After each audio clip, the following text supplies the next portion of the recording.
नमस्कार साथियों, आप सभी का स्वागत है मेरे YouTube channel MK history education में। आज हम बात करेंगे मेवाड़ राजवंश से संबंधित महत्वपूर्ण प्रश्नों के बारे में। हमने एक वीडियो में पहले भी चर्चा की है। आज हम फिर मेवाड़ राजवंश से संबंधित महत्वपूर्ण प्रश्नों के बारे में बातचीत करेंगे। आज का हमारा पहला प्रश्न है, हल्दी घाटी युद्ध में मुगलों और महाराणा के सैनिकों के साथ साथ दोनों पक्षों के हाथियों ने बहुत वीरता दिखाई थी, उनके नाम क्या थे? यहाँ हाथियों नहीं है भाई, हाथी है, हाथी। हाथियों ने वीरता दिखाई थी, उनके नाम क्या क्या थे? तो हम देखते हैं कि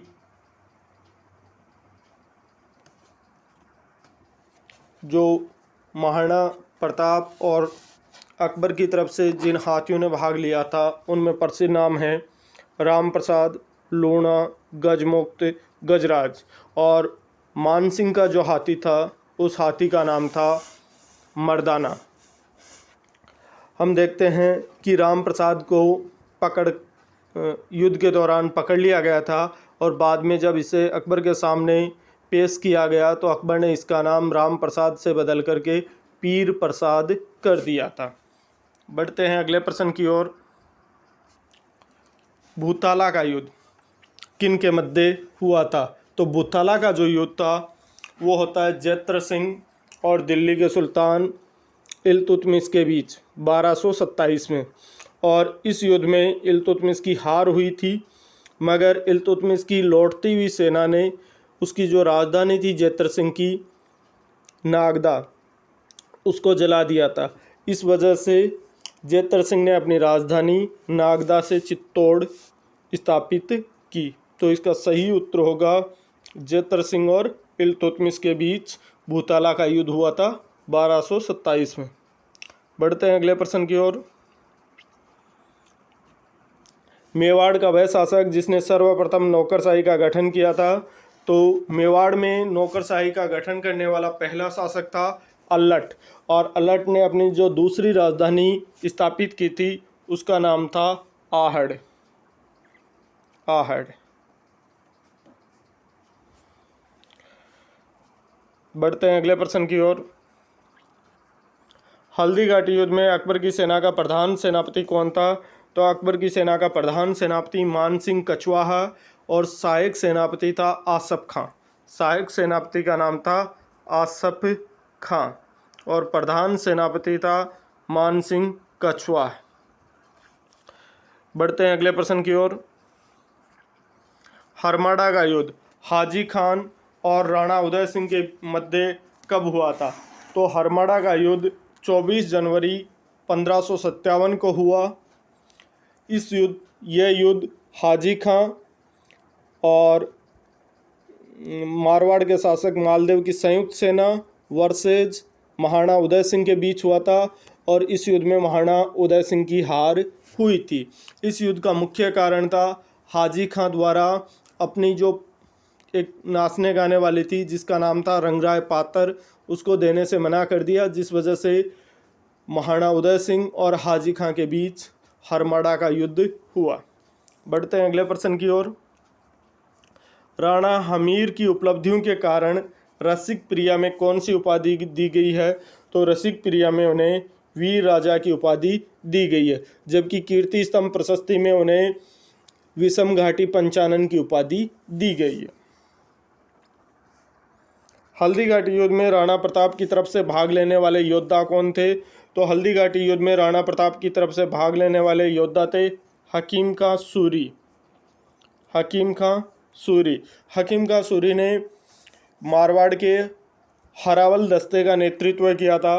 राणा पुंजा, राम सिंह तंवर, झाला बिद्दा, रावत कृष्णदास चुंडावत, गोपीनाथ जयमल और चारण जैसा आदि लोग थे जिन्होंने महाराणा प्रताप की तरफ से युद्ध में भाग लिया था। बढ़ते हैं अगले प्रश्न की ओर। महाराणा सांगा द्वारा लड़े गए प्रमुख युद्ध। महाराणा सांगा द्वारा लड़े गए प्रमुख युद्धों में आता है खातौली का युद्ध 1517, इब्राहिम लोदी वर्सेज राणा सांगा के बीच लड़ा गया था, खातौली का युद्ध, और इस युद्ध में राणा सांगा की विजय हुई थी। गागरोन का युद्ध 1519, ईडर का युद्ध 1520 और बयाना का युद्ध 1527। बयाना का युद्ध लड़ा गया था 16 फरवरी 1527 को। 16 फरवरी 1527 को बाबर के सेनापति मेहंदी ख्वाजा हसन और राणा सांगा के बीच लड़ा गया था बयाना का युद्ध। महाराणा प्रताप का प्रसिद्ध दरबारी पंडित कौन था? तो महाराणा प्रताप का प्रसिद्ध दरबारी पंडित चक्रपाणि मिश्र था। चक्रपाणि मिश्र ने राज्याभिषेक पद्धति, व्यवहारदर्श, मुहूर्तमाला और विश्ववल्लभ आदि पुस्तकों की रचना की थी। एक बार फिर देख लेते हैं इनके नाम। राज्याभिषेक पद्धति, व्यवहारदर्श, मुहूर्तमाला और विश्ववल्लभ। बढ़ते हैं अगले प्रश्न की ओर। वह प्रसिद्ध सेनापति जिन्होंने रानी पद्मिनी की रक्षा की थी? तो गोरा और बादल, इन्होंने रानी पद्मिनी की रक्षा की थी। बाद में चित्तौड़ का पहला साका होता है और ये रावल रतन सिंह के साथ युद्ध में लड़ते हुए वीर गति को प्राप्त होते हैं। बढ़ते हैं अगले प्रश्न की ओर, 11वें प्रश्न की ओर। 1615 में मुगल मेवाड़ संधि किनके मध्य हुई थी? तो मुगल मेवाड़ जो संधि होती है वो होती है 5 फरवरी 1615 को। अमर सिंह, मेवाड़ के महाराणा अमर सिंह और जहांगीर के पुत्र खुर्रम के बीच। जहांगीर के पुत्र खुर्रम के बीच। खुर्रम आगे चलकर इतिहास में शाहजहां के नाम से प्रसिद्ध होता है। मेवाड़ मुगल संधि के बारे में हमने कल भी चर्चा की थी और आज हम मेवाड़ मुगल संधि की जो प्रमुख शर्तें हैं उनके बारे में बात करते हैं। इस संधि के तहत जो मुख्य शर्तें थी उनके अनुसार महाराणा मुगल दरबार में नहीं जाएगा, यानी मेवाड़ की राजगद्दी पर जो शासक वर्तमान में होगा वो कभी मुगल दरबार में नहीं जाएगा। उसकी जगह उसका ज्येष्ठ पुत्र जो होगा वो दरबार में उपस्थित होगा। दूसरी इसकी जो शर्त थी वो ये थी, चित्तौड़ का किला लौटा दिया जाएगा, वापस मेवाड़ को दे दिया जाएगा, परंतु उसकी मरम्मत नहीं की जाएगी। तीसरी इसकी जो शर्त थी कि कुंवर करण सिंह जो कि महाराणा अमर सिंह प्रथम के पुत्र थे, वो 1000 घुड़सवारों के साथ मुगल दरबार में रहेगा और मेवाड़ को वैवाहिक संबंधों के लिए बाध्य नहीं किया जाएगा, जैसा कि मुगलों ने अन्य राजपूताने की रियासतों के साथ किया था कि उनकी बेटियों को अपने यहाँ उनकी शादियाँ करवाई थी, वैसा मेवाड़ के साथ नहीं किया जाएगा। ये इस संधि की प्रमुख शर्तें थीं। बढ़ते हैं अगले प्रश्न की ओर। अमीर खुसरो ने चित्तौड़ पर अलाउद्दीन खिलजी के आक्रमण का वर्णन किस पुस्तक में किया है? तो अलाउद्दीन खिलजी की विजयों की जो जानकारी हमें मिलती है वो मिलती है खजाइन उल फुतूह में, और खजाइन उल फुतूह अमीर खुसरो की पुस्तक है। बढ़ते हैं अगले प्रश्न की ओर। महाराणा प्रताप को समझाने के लिए टोडरमल को कब भेजा गया था? तो महाराणा प्रताप को समझाने के लिए दिसंबर 1573 में टोडरमल को भेजा गया था। महाराणा प्रताप को समझाने के लिए अकबर ने 4 दूत भेजे थे, जिनमें पहला नाम आता है जलाल खां कोरची, दूसरा नाम आता है मान सिंह, तीसरा मान सिंह के पिता भगवंत दास और चौथे टोडरमल थे। अगर हम बात करें इन 4 दूतों में से अकबर के नवरत्न कितने हैं, तो अकबर के 2 नवरत्न हैं, एक है मान सिंह और दूसरे हैं टोडरमल। बढ़ते हैं अगले प्रश्न की ओर। बादशाह ने मेवाड़ के राणा को आपस के समझौते से अधीन किया था, न कि बल से। यह कथन किसने कहा है? तो यह कथन कहा है सर टॉमस रो ने। अगर हम देखें जो मुगल मेवाड़ संधि है महाराणा अमर सिंह और खुर्रम के बीच होती है, उस समय जो दिल्ली का बादशाह होता है वो जहांगीर होता है। इस संधि को अगर हम बारीकी से देखें या मोटे तौर पर भी देखें तो एक तरह से ऐसा लगता है कि दोनों पक्षों ने एक दूसरे से समझौता करके युद्ध बंद किया था, जबकि अगर हम वास्तविक तौर पर देखें तो इस संधि में अगर एक तरफ से कहा जाए तो इस संधि में मेवाड़ की ही जीत थी। मुगलों ने अपनी नाक को बचाने के लिए मेवाड़ ने जो भी शर्तें रखी उन शर्तों को मान लिया। अगला प्रश्न देखते हैं, मेवाड़ महाराणा प्रताप के विरुद्ध मुगल बादशाह अकबर के द्वारा अंतिम अभियान किसके नेतृत्व में भेजा गया था? तो मेवाड़ महाराणा प्रताप के विरुद्ध अकबर द्वारा भेजा गया जो अंतिम अभियान था वो जगन्नाथ कछवाहा के नेतृत्व में भेजा गया था 1585 में। 1585 के बाद अकबर ने महाराणा प्रताप के जीवन काल तक मतलब 1597 तक कोई अभियान नहीं भेजा था। लगभग 12 वर्षों तक एक अघोषित संधि जैसा ही था। और जगन्नाथ कछवाहा की जो मृत्यु होती है वो होती है मांडल भीलवाड़ा में, और मांडल भीलवाड़ा में जगन्नाथ कछवाहा की 32 खंभों की छतरी है। मांडल भीलवाड़ा में जगन्नाथ कछवाहा की छतरी है, जबकि मांडलगढ़ में महाराणा सांगा की छतरी है, और ये दोनों स्थान अलग अलग हैं। राणा कुंभा ने मालवा के सुल्तान महमूद खिलजी को किस युद्ध में बंदी बनाया और 6 महीने तक कैद रखा था? ये रखा था सारंगपुर युद्ध 1437 में। और इसी विजय के उपलक्ष्य में महाराणा कुंभा ने चित्तौड़गढ़ दुर्ग में 9 मंजिला विजय स्तंभ या कीर्ति स्तंभ का निर्माण करवाया था। चित्तौड़ के मुगल घेरे के दौरान 2 राजपूत सामंतों ने दुर्ग की रक्षा करते हुए 1567-68 में वीर गति को प्राप्त की थी। ये थे जयमल मेड़तिया और फत्ता सिसोदिया। जयमल मेड़तिया जो थे वो मेड़ता के शासक थे। 1562 में सरफुद्दीन जो कि अकबर का सेनापति होता है उसका आक्रमण होता है, और उसके बाद जयमल महाराणा उदय सिंह की शरण में चले जाते हैं। और फत्ता जो सिसोदिया थे वो आमेठ के सामंत थे। मेवाड़ का वह शासक जिसे मेवाड़ का पितृहंता कहा जाता है तो यह है उद्दा। उद्दा ने अपने पिता महाराणा कुंभा की 1468 में हत्या कर दी थी। कुंभलगढ़ के कटारगढ़ में कुंभा की हत्या उद्दा के द्वारा कर दी गई। किस महाराणा को बगनाव से सूं का उद्धारक कहा जाता है? बहुत महत्वपूर्ण प्रश्न है।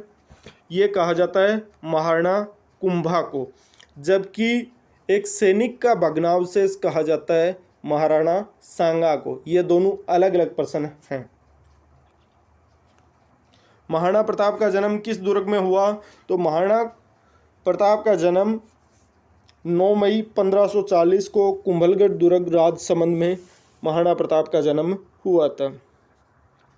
महाराणा प्रताप की माता का क्या नाम था? तो महाराणा प्रताप की माता का नाम जयवंताबाई था। जयवंताबाई या जीवंत कंवर भी इनका नाम मिलता है। जीवंत कंवर भी इनका नाम मिलता है।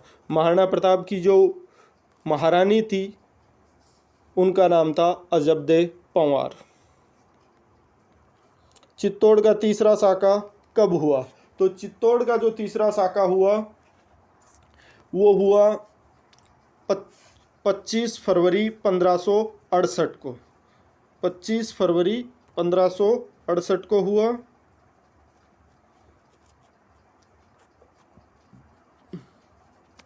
इस युद्ध में इस साके में केसरिया का नेतृत्व जयमल मेड़तिया और फत्ता सिसोदिया के द्वारा किया गया, और जौहर का नेतृत्व फूल कंवर के द्वारा किया गया जो कि फत्ता की पत्नी थी।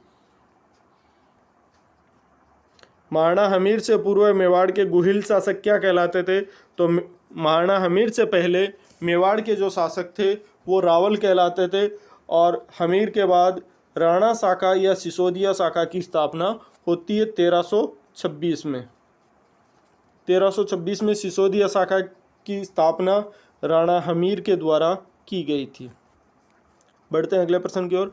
राणा सांगा ने किस युद्ध में इब्राहिम लोदी को पराजित कर बूंदी राज्य पर अधिकार कर लिया था? तो ये था खातौली का युद्ध 1517 खातौली कोटा में। खातौली कोटा में मेवाड़ की राजकुमारी कृष्णा कुमारी जिसके विवाह को लेकर जयपुर और जोधपुर के मध्य संघर्ष हुआ, यह मेवाड़ के किस शासक की पुत्री थी? तो ये मेवाड़ के महाराणा भीम सिंह की पुत्री थी।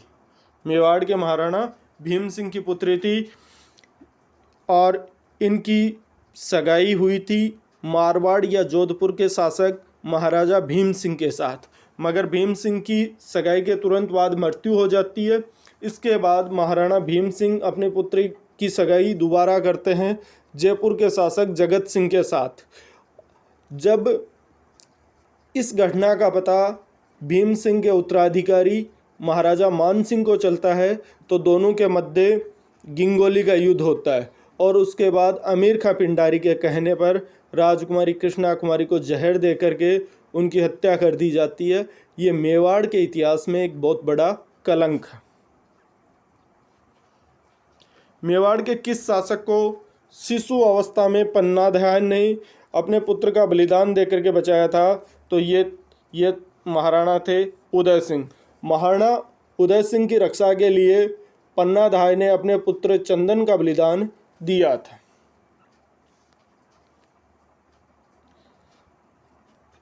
श्रृंगार देवी ने गोसुंडी की बावड़ी का निर्माण करवाया था।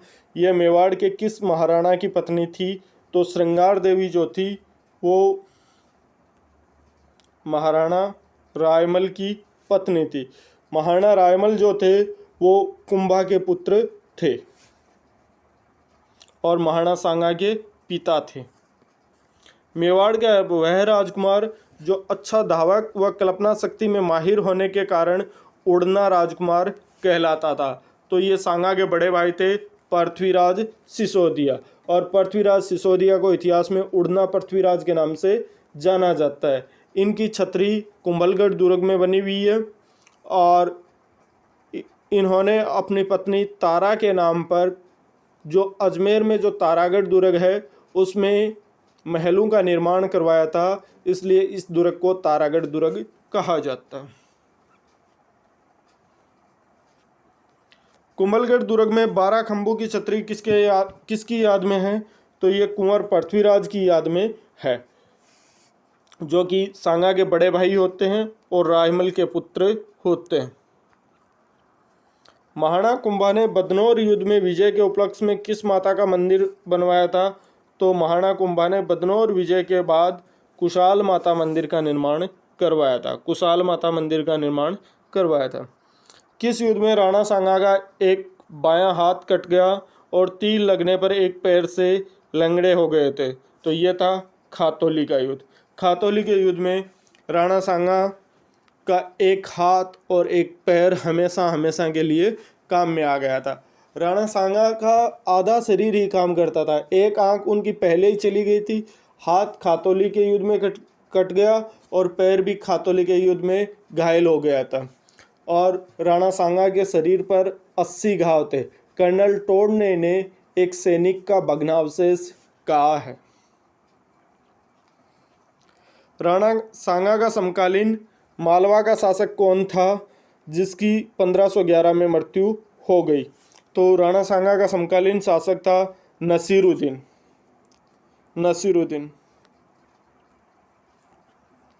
उदय सिंह ने शेरशाह सूरी को चित्तौड़गढ़ की चाबियां सौंपने के बाद शेरशाह सूरी ने अपने किस दूत को मेवाड़ में नियुक्त किया था? तो ये किया था शम्स खां को। 1544 में शेरशाह सूरी मेवाड़ की तरफ आता है, मगर महाराणा उदय सिंह जो थे उनको पता था कि भाई अभी उनकी स्थिति युद्ध करने जैसी नहीं है, तो उन्होंने चित्तौड़ दुर्ग की चाबियां शेरशाह सूरी के पास भिजवा दी थी और शेरशाह सूरी ने अपना यहाँ जो प्रतिनिधि नियुक्त किया था उस प्रतिनिधि का नाम था शम्स खां। क्या नाम था? शम्स खां। बढ़ते हैं अगले प्रश्न की ओर। इब्राहिम लोदी ने खातौली में हुए युद्ध की हार का बदला लेने के लिए बाड़ी के युद्ध में किसके नेतृत्व में राणा सांगा के खिलाफ सेना भेजी थी? तो ये थे मियाँ हुसैन फरमुली और मियाँ माखन। और इस बाड़ी के युद्ध में भी महाराणा सांगा की विजय हुई और इब्राहिम लोदी की हार हुई। इब्राहिम लोदी इस युद्ध में बुरी तरह पराजित हुआ। मेदिनी राय को मालवा से निष्कासित किए जाने के बाद गागरोन की जागीर किसने प्रदान की थी? तो ये की थी महाराणा सांगा ने। मेवाड़ का वह पहला शासक जिसने अफगानों की अधीनता स्वीकार की थी, तो ये थे महाराणा उदय सिंह, और उस समय जो शासक था उसका नाम था शेरशाह सूरी। शेरशाह सूरी। महाराणा उदय सिंह ने चित्तौड़ दुर्ग की चाबियां शेरशाह सूरी के पास भिजवा दी थी और शेरशाह सूरी ने अपना जो प्रतिनिधि नियुक्त किया उसका नाम था शम्स खां। उसका नाम था शम्स खां। बढ़ते हैं अगले प्रश्न की ओर। महाराणा सांगा ने अपने हितैषी करमचंद पंवार को कौन सी उपाधि दी? तो करमचंद पंवार को उन्होंने रावत की उपाधि दी थी। होता यह है कि महाराणा प्रताप और महाराणा सांगा और उनके भाइयों के बीच संघर्ष होता है और उस संघर्ष में जब महाराणा सांगा की आंख फूट जाती है तो वो वहाँ से अपनी जान बचा करके अजमेर चले आते हैं और यहाँ वो करमचंद पंवार के यहाँ शरण लेते हैं, लेकिन उनको ये नहीं बताते हैं कि भाई मैं मेवाड़ का राजकुमार हूँ। फिर कुछ समय के बाद जब वो मेवाड़ के शासक बनते हैं तो करमचंद पंवार को वो रावत की उपाधि प्रदान करते हैं। बढ़ते हैं अगले प्रश्न की ओर। चित्तौड़ के दूसरे साके में केसरिया का नेतृत्व किसके द्वारा किया गया था? तो ये किया गया था रावत बाघ सिंह और राणा सज्जा के द्वारा। रावत बाघ सिंह जो थे वो कोठारिया यानी प्रतापगढ़ के सामंत थे। प्रतापगढ़ के सामंत थे। 1536 में बनवीर किसकी हत्या करके मेवाड़ का शासक बनता है? तो बनवीर विक्रमादित्य की हत्या करके मेवाड़ का शासक बनता है। और वह जब उदय सिंह को मारने के लिए आता है तो उदय सिंह की जो दाई माँ होती हैं पन्ना दाई, वो अपने पुत्र चंदन का बलिदान दे करके उदय सिंह की रक्षा करती है। राजस्थान के प्रथम भील विद्रोह 1823 का दमन करने के लिए किस अंग्रेज अधिकारी के नेतृत्व में सेना भेजी गई थी? तो ये भेजी गई थी कर्नल लुम्बे के नेतृत्व में। और इस समय मेवाड़ के जो शासक थे वो थे भीम सिंह। उनका नाम था भीम सिंह। भीम सिंह के शासनकाल में पहला भील विद्रोह होता है 1823 को। इसका मुख्य कारण था जो भीलों के भील दो कर वसूला करते थे, एक तो बोलाई कर और एक रखवाली कर। और इन्हें जब मेवाड़ महाराणा उनसे वसूल कर जो इनका अधिकार था वो जब अधिकार बंद कर दिया तो भीलों ने यहाँ विद्रोह कर दिया। बढ़ते हैं अगले प्रश्न की ओर। महाराणा सांगा का शासनकाल था। तो महाराणा सांगा का शासनकाल 1509 से 1528 था। महाराणा सांगा की मृत्यु 30 जनवरी 1528 को कालपी में हुई थी और इनकी छतरी मांडलगढ़ भीलवाड़ा में, इनकी छतरी बनी हुई है मांडलगढ़ में। इन्हें इन्हीं के सामंतों द्वारा जहर दे करके मार दिया गया था। एकलिंग महात्म्य के रचनाकार कान्है व्यास किस शासक के दरबारी थे? तो कान्है व्यास महाराणा कुंभा के दरबारी विद्वान थे। राणा सांगा ने ईडर के युद्ध में गुजरात के किस शासक की सेना को पराजित किया था? तो महाराणा सांगा ने ईडर के युद्ध में गुजरात के शासक मुजफ्फर शाह द्वितीय को पराजित किया था। मुजफ्फर शाह द्वितीय को पराजित किया था। बढ़ते हैं अगले प्रश्न की ओर। बयाना के युद्ध में किस शासक की विजय हुई? तो बयाना का जो युद्ध था वो लड़ा गया था 16 फरवरी 1527 को। खानवा युद्ध से ठीक 1 महीने और 1 दिन पहले खानवा का युद्ध हुआ था 17 मार्च 1527। बयाना का जो युद्ध था उसमें बाबर का सेनापति था मेहंदी ख्वाजा हसन और उस मेहंदी ख्वाजा हसन को राणा सांगा की सेना ने बुरी तरह पराजित किया था और ये राणा सांगा की अंतिम विजय थी और बाबर की भारत में पहली हार थी बयाना का युद्ध। बढ़ते हैं अगले प्रश्न की ओर। मेवाड़ के इतिहास में राजमहलों की प्रथम क्रांति किसे कहा जाता है? तो महाराणा उदय सिंह की जब मृत्यु होती है उससे पहले महाराणा उदय सिंह अपना उत्तराधिकारी नियुक्त करते हैं जगमाल को, अपनी रानी धीरबाई के प्रभाव में आकर के। मगर मेवाड़ के जो सामंत थे वो जगमाल को हटा करके महाराणा प्रताप को अगला शासक नियुक्त करते हैं। यह मेवाड़ के इतिहास में राजमहल क्रांति के नाम से जानी जाती है। जगमाल जो था वो महाराणा उदय सिंह की भटियाणी रानी धीर कंवर का पुत्र था। बढ़ते हैं अगले प्रश्न की ओर।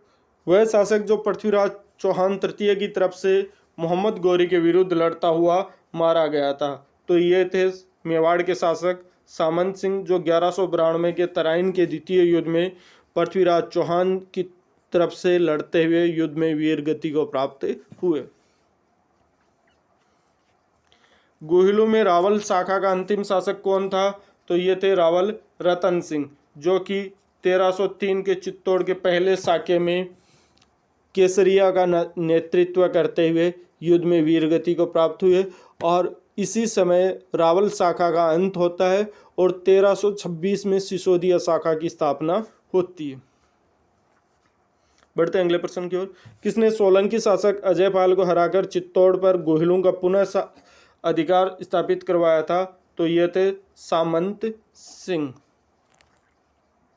सामंत सिंह वह शासक जिसने चित्तौड़ को अपनी पहली राजधानी बनाया, तो ये थे जैत्र सिंह। 1227 में भूताला का युद्ध होता है। भूताला का युद्ध होता है और इस भूताला के युद्ध में इल्तुतमिश की हार होती है, मगर इल्तुतमिश की जो लौटती भी सेना होती है वो नागदा को जला देती है और नागदा को जलाने के कारण जो जैत्र सिंह थे वो अपनी नई राजधानी नागदा से चित्तौड़ स्थानांतरित कर देते हैं। तो चित्तौड़ को राजधानी बनाने वाला पहला शासक था जैत्र सिंह। जैत्र सिंह और इल्तुतमिश के मध्य हुए भूताला के युद्ध में जैत्र सिंह के सेनापति कौन थे, तो जैत्र सिंह के सेनापति थे बालक और मदन। बालक और मदन। बिजोलिया किसान आंदोलन के समय मेवाड़ के महाराणा कौन थे, तो मेवाड़ के महाराणा थे फतेह सिंह। बिजोलिया किसान आंदोलन शुरू होता है 1897 में, जो कि लगभग 44 वर्षों तक चलता है, 1941 तक।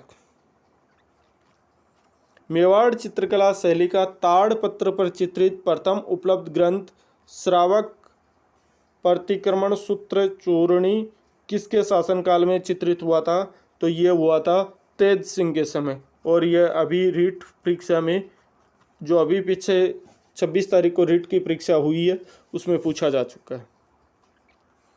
बढ़ते हैं अगले प्रश्न की ओर। किस शासक को एकलिंग जी के स्मारक लेख में महाराजा धीराज कहा गया है, तो ये कहा गया है जैत्र सिंह के समय। जैत्र सिंह ने अपनी राजधानी नागदा से चित्तौड़ स्थानांतरित की थी। जैत्र सिंह ने भूताला के युद्ध में दिल्ली के सुल्तान इल्तुतमिश को पराजित किया था। किसके शासनकाल में पिछू बंजारे ने अपने बैल की स्मृति में पिछोला झील का निर्माण करवाया था, तो ये थे महाराणा लक्ष्य सिंह, या इन्हें लाखा भी कहा जाता है। लाखा के शासनकाल में ही चांदी की खान निकली थी जावर में। इन्हीं के शासनकाल में एक बंजारा था, उस बंजारे ने पिछोला झील का निर्माण करवाया। तो ये कुछ महत्वपूर्ण बातें थी राणा लाखा के बारे में। और लाखा के बड़े पुत्र राव चुंडा ने अपने पिता का विवाह हंसाबाई से करवाने के लिए अपना अधिकार भी मेवाड़ की राजगद्दी से त्याग दिया था। राणा कुंभा की माता का नाम क्या था, तो राणा कुंभा की माता का नाम था सौभाग्य देवी। राणा कुंभा की माता का नाम क्या था, सौभाग्य देवी।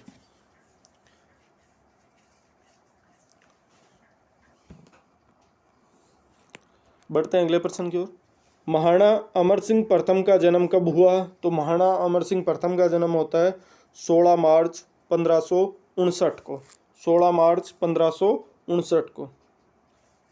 बढ़ते हैं अगले प्रश्न की ओर। महाराणा कुंभा द्वारा रचित ग्रंथ संगीत राज कितने कोशों में विभक्त है, तो ये 5 कोशों में विभक्त है। देवबारी समझौता किन रियासतों के बीच हुआ, तो देवबारी समझौता मारवाड़, मेवाड़ और जयपुर के बीच हुआ था 1708 में। कब हुआ था, 1708 में। मारवाड़ का शासक था अजीत सिंह। मारवाड़ का शासक अजीत सिंह। मेवाड़ का शासक जो था वो था अमर सिंह द्वितीय। अमर सिंह द्वितीय। और जयपुर के शासक थे सवाई जय सिंह। सवाई जय सिंह या जय सिंह द्वितीय। इनके बीच देवारी का समझौता हुआ था 1708 में। बढ़ते हैं अगले और अंतिम प्रश्न की ओर। ऊंटाला का युद्ध कब हुआ? तो ऊंटाला का युद्ध होता है सन 1600 में जहांगीर और अमर सिंह प्रथम के बीच। ये युद्ध होता है जहांगीर और अमर सिंह प्रथम के बीच। इस युद्ध में अमर सिंह की विजय होती है और ये युद्ध वैसे भी सक्तावतों और चुंडावतों के बीच